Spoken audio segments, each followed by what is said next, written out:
தென் தைலாந்து நகரான சொங்க்லாவில் ஏற்பட்டுள்ள பெருவெள்ளத்தில் சுமார் 4000 மலேசியர்கள் பாதிக்கப்பட்டுள்ளனர். எனினும் அவர்கள் அனைவரும் பாதுகாப்புடன் இருப்பதை வெளியுறவு அமைச்சான விஸ்மா புத்ரா உறுதிப்படுத்தியது. அவர்களில் பெரும்பாலோர் ஹன்யாயில் மாடி ஹோட்டல்களில் தங்கியுள்ளனர். எனினும் சிலருக்கு மின்சார வசதி துண்டிப்பு, உணவு கையிருப்பு தீர்ந்து போனது போன்ற பிரச்சனைகள் உள்ளன. இந்நிலையில் உள்ளூர் அதிகாரிகளும் தாய்லாந்து சுற்றுலா போலீசாரும் பாதிக்கப்பட்ட இடங்களுக்கு உரிய உதவிகளை வழங்கி வருவதாக விஸ்மா புத்ரா கூறியது. அடைமழை இன்று வாக்கில் முடிவுக்கு வந்து வெள்ள நீரும் வற்றத் தொடங்கும் என எதிர்பார்க்கப்படுவதாகவும் அது தெரிவித்தது. சொங்க்லா ஹன்யாய் வெள்ளத்தில் சாலைகள் முடங்கியதால் ஆயிரக்கணக்கான மலேசிய சுற்றுப்பயணிகள் சிக்கித் தவிப்பதாக முன்னதாக செய்திகள் வெளியாகின. அவர்கள் தங்கியிருந்த ஹோட்டல்கள் சுற்றியும் தீவு போல் காட்சியளிக்கும் புகைப்படங்களும் வைரலாகின. பாதிக்கப்பட்ட சில மலேசியர்கள் சமூக ஊடகங்களிலும் உதவி கோரினர்.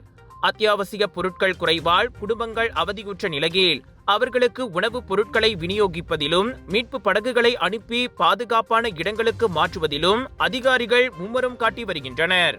இதுவரை உயிர் சேதம் எதுவும் பதிவாகவில்லை என்ற போதிலும் ஏராளமான வாகனங்கள் வெள்ளத்தில் மூழ்கியுள்ளன.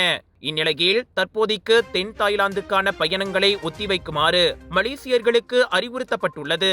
ஒருவேளை தற்போது தாய்லாந்து சென்றிருந்தால் வானிலை அறிவிப்புகளை பின்பற்றி எச்சரிக்கையுடன் இருப்பதோடு உள்ளூர் அதிகாரிகளின் கட்டளைகளை பின்பற்றுமாறும் கேட்டுக்கொள்ளப்பட்டுள்ளது.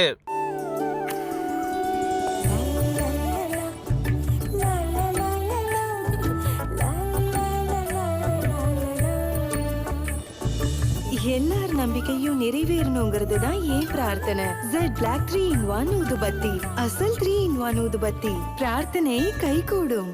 உங்கள் சிறந்த ஆரோக்கியத்திற்கு அளவான எண்ணெயுடன் சிறந்த முறையில் தயாரிக்கப்பட்ட சைவம் அசைவத்திற்கும் பொருந்தும் சூப்பர் ஊறுகாய், பச்சை கொடி சிவப்பு மீன் சின்னம் கொண்ட ஸ்ரீ மீனாட்சி ஊறுகாய்.